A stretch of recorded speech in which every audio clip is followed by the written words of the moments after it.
saya coba sempurnakan lagi pemahaman kita lewat tafsir Al-Munir.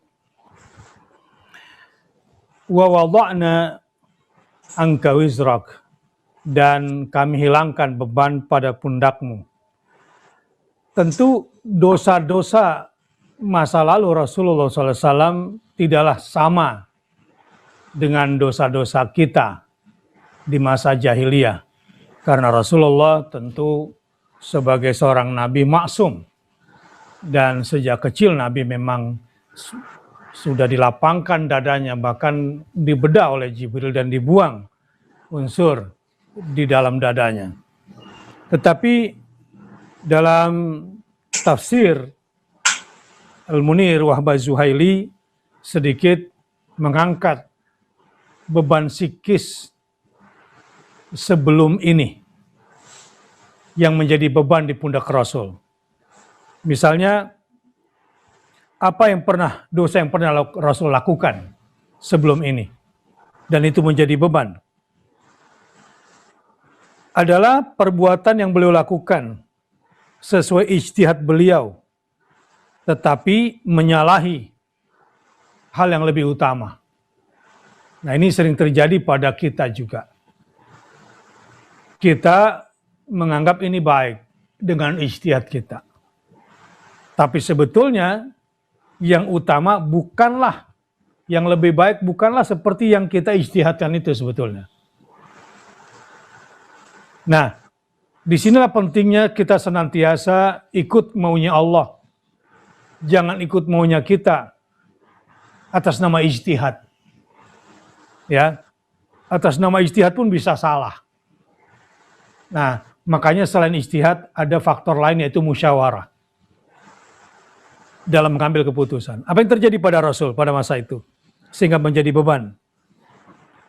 Ialah seperti pemberian izin beliau kepada kaum munafik untuk tidak ikut perang Tabuk, atau mengambil tebusan dari tawanan perang Badar,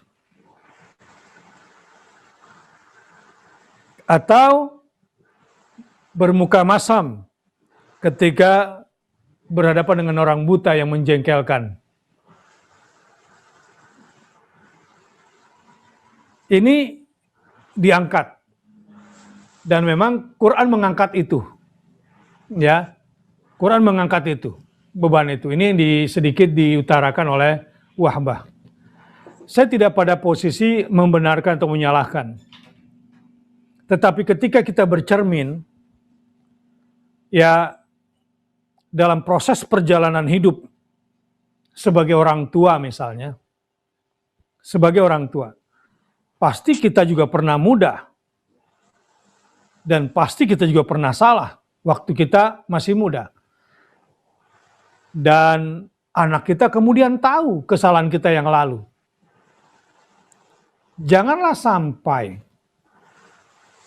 kesalahan yang lalu menjadi pembenaran ketika kita membiarkan anak kita. Karena kita nggak bisa bicara, karena kita punya beban dosa. Kita nggak bisa melarang anak kita, dan anak kita mengatakan, papa juga dulu seperti itu, mama juga dulu seperti itu. Ini kadang-kadang menjadi beban bagi kita semua. Tentang masa lalu kita yang sudah diketahui. Nah, tetapi ketika semua kita lakukan karena Allah, dan kita sayang kepada anak, kepada Allah, karena Allah Subhanahu wa Ta'ala, insya Allah cara pandang anak akan berubah, melihat orang tuanya yang sudah sungguh-sungguh bertobat. Dan siapapun yang sudah terlanjur pernah melakukan kesalahan dan dosa, seperti Nabi SAW. Ya, katakanlah kasusnya Yunus bin Matta yang meninggalkan kaumnya. Ketika bertaubat, yang gak usah malu, jujur saja.